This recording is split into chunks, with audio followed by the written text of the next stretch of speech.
Good morning to each of you, wherever you may be watching this, be it in a boarding house, in school, or somewhere across the globe. I appreciate the Kings Ely community is scattered far and wide once again.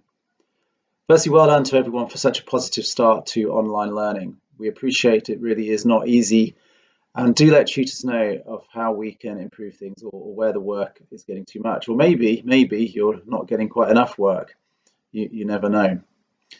For those in Year 11 and Year 13, we appreciate it is an unsettling time with the cancellation of the summer exams. I do hope you've had a chance to read the email from Mrs. Thomas sent out a couple of days ago. In some ways, it may feel akin to running a marathon race, but suddenly the finish line has been removed, and yet you still have to keep on running. I think it's more important than ever that you do keep motivated and you keep on top of your work. This will all help teachers in assessing your grades. This morning, I want to think how best we can cope with the current challenge of being isolated and the lack of community. I'm slightly embarrassed to admit that I did catch some of the TV programme I'm a Celebrity, Get Me Out of Here just before Christmas.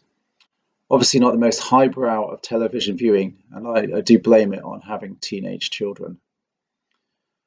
One standout feature of this series was that it was filmed in a damp, cold Welsh castle instead of the hot, humid Australian jungle.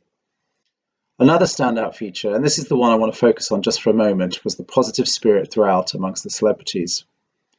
They got on incredibly well, and it was quite uplifting to see how they all supported one another in fairly primitive surroundings. There was none of the usual falling out that these programmes often thrive on.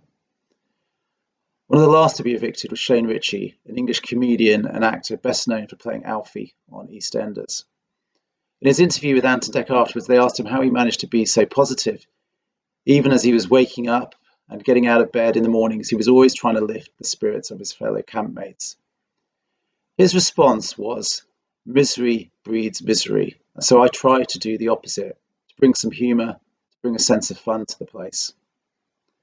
In any community, workplace, school, or group of friends, if people are being miserable, it often does affect everybody else. Misery does breed misery. Our challenge is to do the opposite, to be positive, to be optimistic, to look after one another. A letter from the cathedral that I read last week quoted from Paul in the New Testament, 1 Thessalonians 5. And I think this sums it up aptly. Therefore, encourage one another and build each other up, just as in fact you are doing.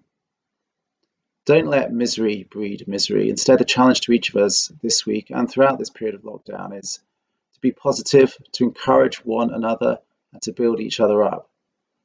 This is how communities thrive, and I think this is how Kings Ely is at its very, very best. Have a great week and look after one another.